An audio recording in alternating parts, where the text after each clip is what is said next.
Hello friends, कल कक्षा 10 के लिए जो प्रकाश नामक पाठ था उसमें चर्चा बिजली चले जाने के कारण अधूरी रह गई थी। आइए आज चर्चा वहीं से शुरू करते हैं। छाया, शैडो। आइए देखते हैं कि शैडो किसे कहेंगे।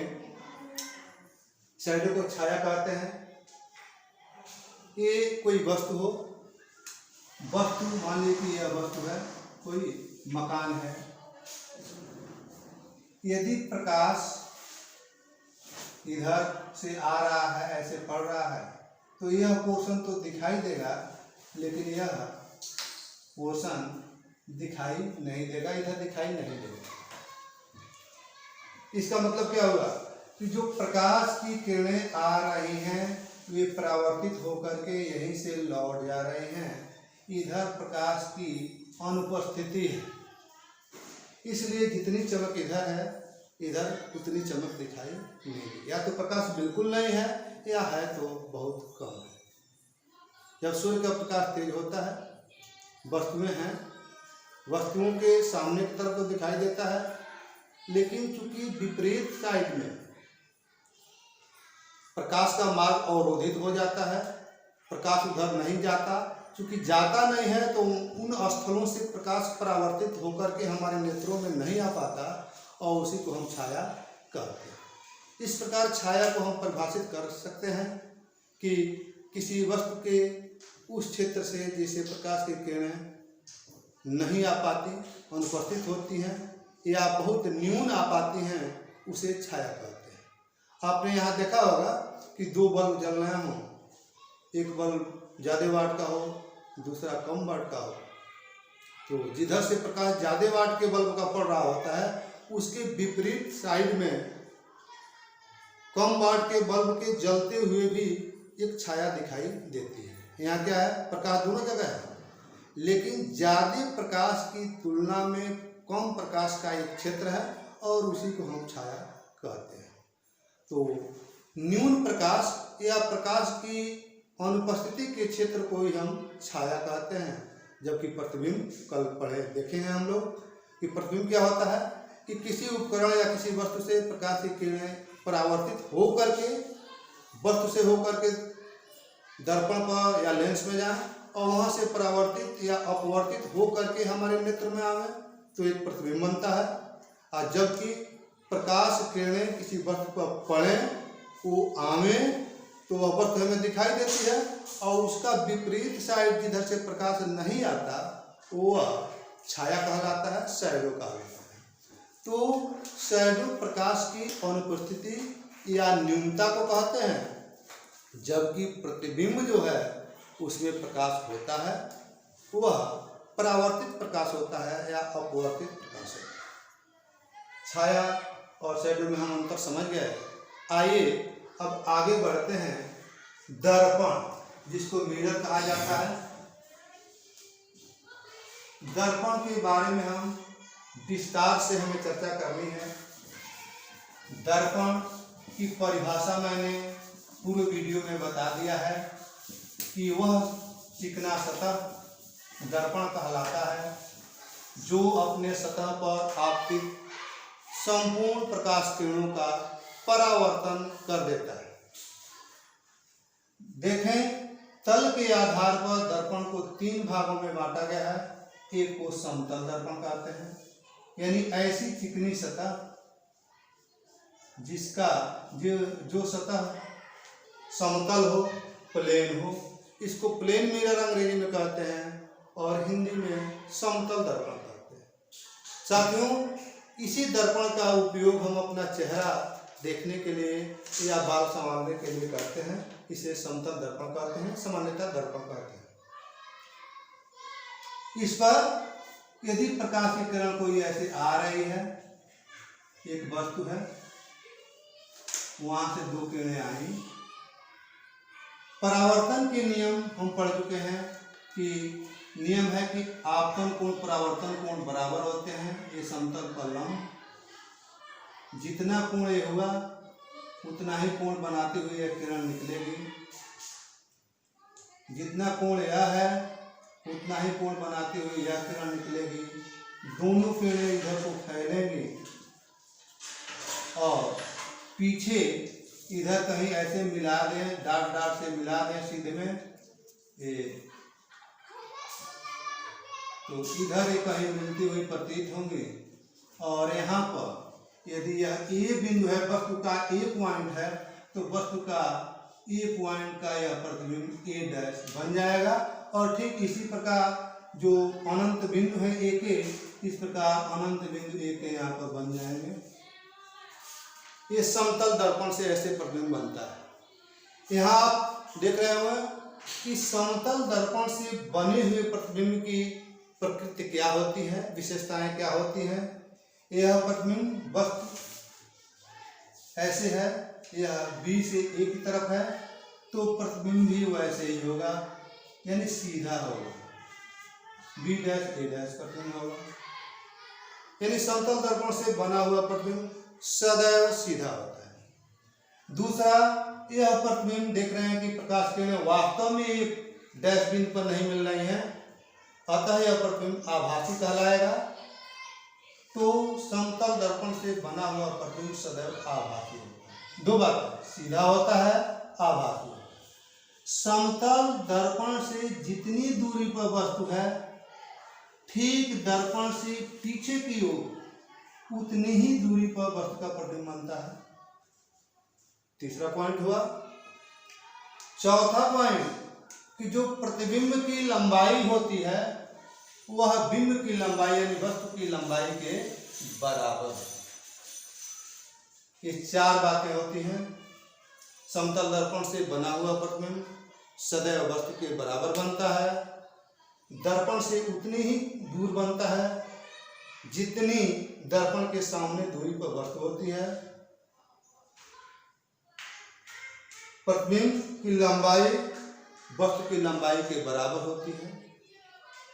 तो यह समतल दर्पण से बने हुए प्रतिबिंब की विशेषताएं हुई। अब दूसरा दर्पण होता है अवतल दर्पण।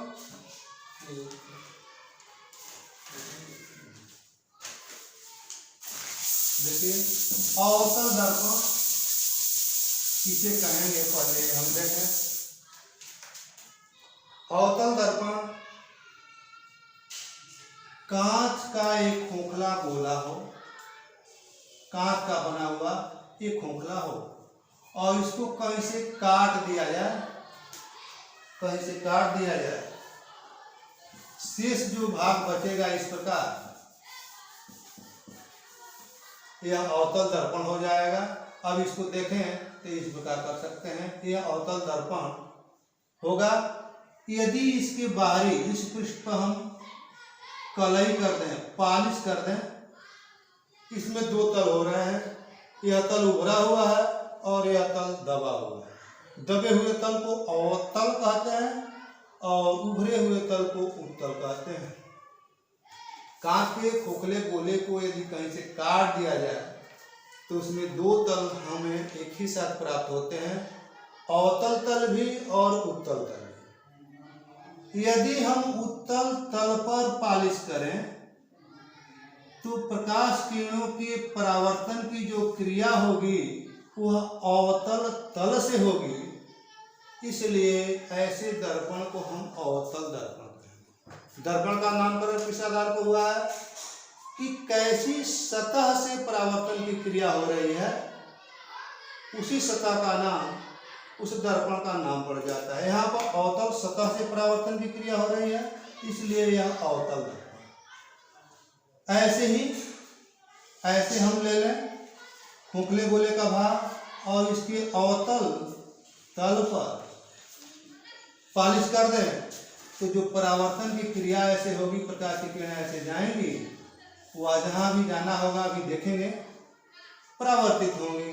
अर्थात यहाँ पर परावर्तन की क्रिया जो हो रही है वह उत्तल यानी उभरे हुए तल से हो रही है, इसलिए इसको उत्तल दर्पण कहेंगे। यह उत्तल दर्पण है। उत्तल दर्पण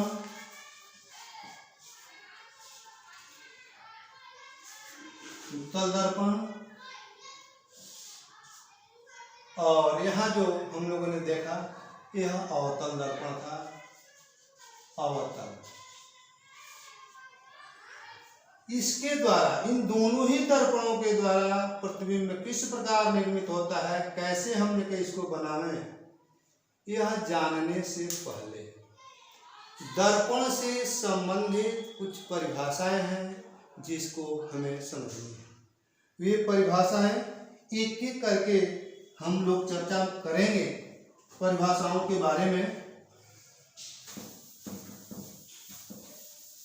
आइए, यह है, लिखते हैं अवतल दर्पण,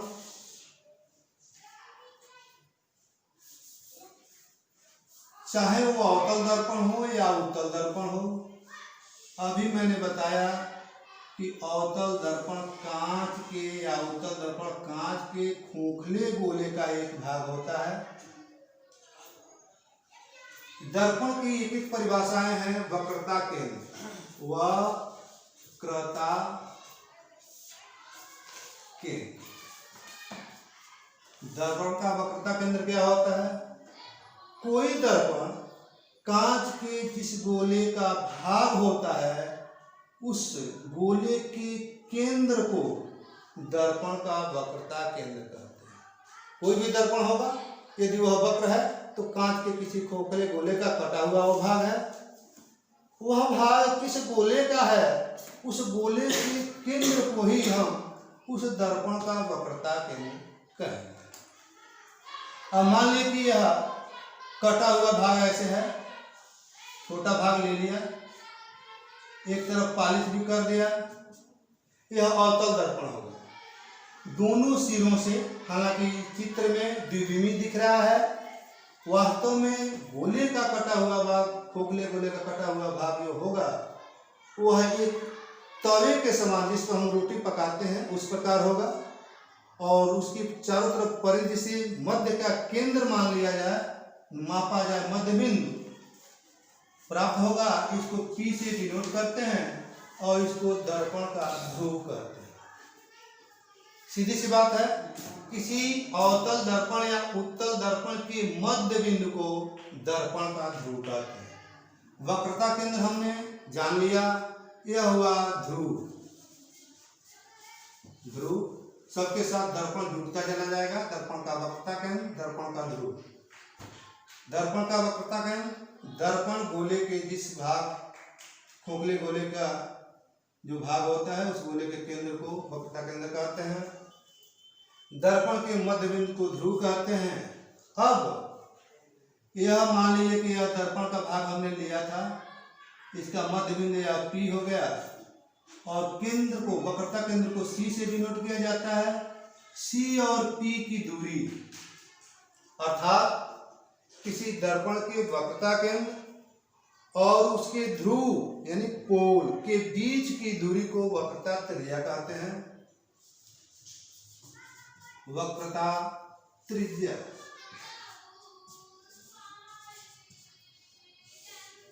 पुनः कि वक्रता त्रिज्या क्या होती है? तो किसी दर्पण के ध्रुव और उस दर्पण के वक्रता केंद्र के बीच की दूरी को दर्पण की वक्रता त्रिज्या कहते हैं। अब दर्पण का मुख्य अक्ष,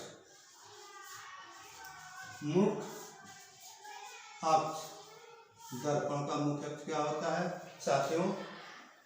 दर्पण के ध्रुव और वक्रता केंद्र से होकर के जाने वाली जो रेखा होती है, इसी को दर्पण का ध्रुव कहते हैं।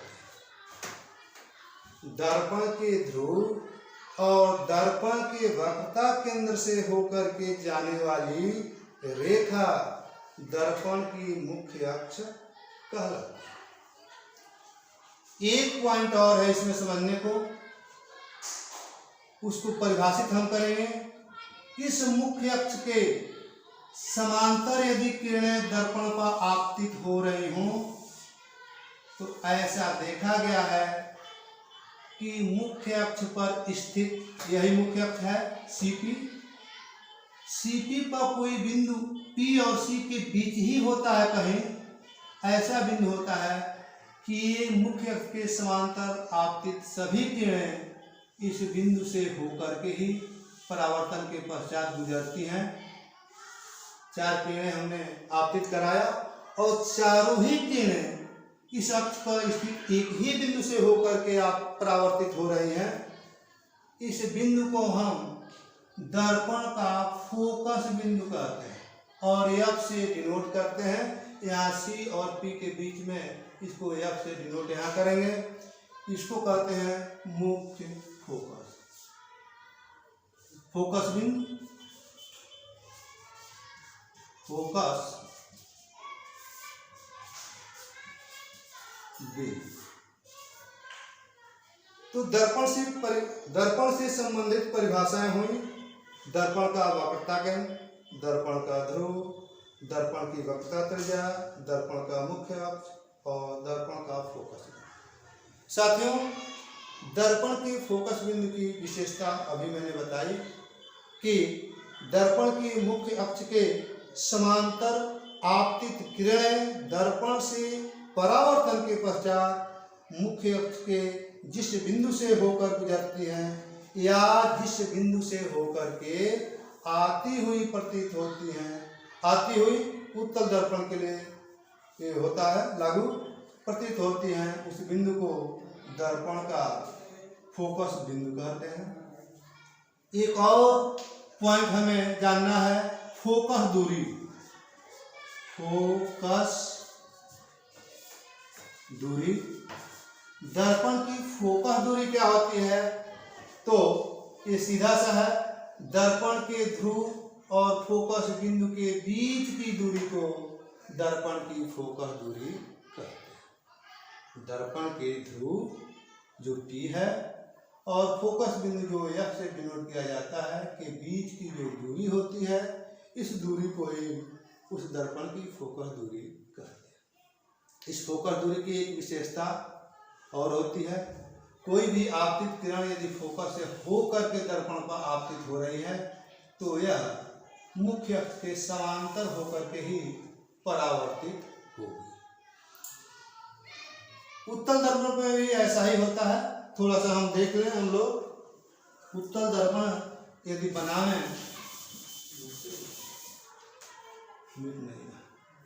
उत्तल दर्पण उभरे हुए तल से परावर्तन की क्रिया होगी।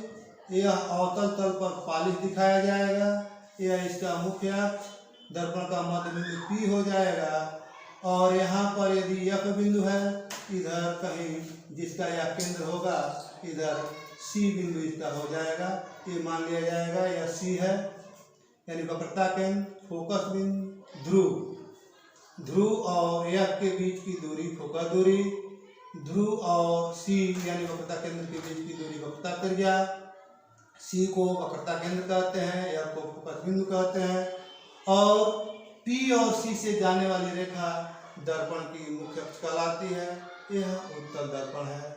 यहाँ भी यदि मुख्य अक्ष के समांतर आपतित कोई किरण हो रही है तो ये परावर्तन के पश्चात इधर तो जाएगी नहीं, जाएगी इधर, लेकिन लगेगा कि यह C बिंदु से होती हुई आ रही है। इधर दृष्टा को देखने वाले को लगेगा कि यह C बिंदु से होकर के आ रही है।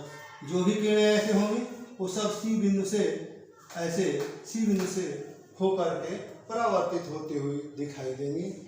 तो दर्पण से संबंधित परिभाषाएं हो गई। आगे हम अगले वीडियो में देखेंगे उसमें कि दर्पण से प्रतिबिंब कैसे बनता है। हो गया? दवा दी है? नहीं, दवा नहीं है। दवा दवा बंद करते हैं, हाँ, बंद कर दीजिए। यही दवा दीजिएगा।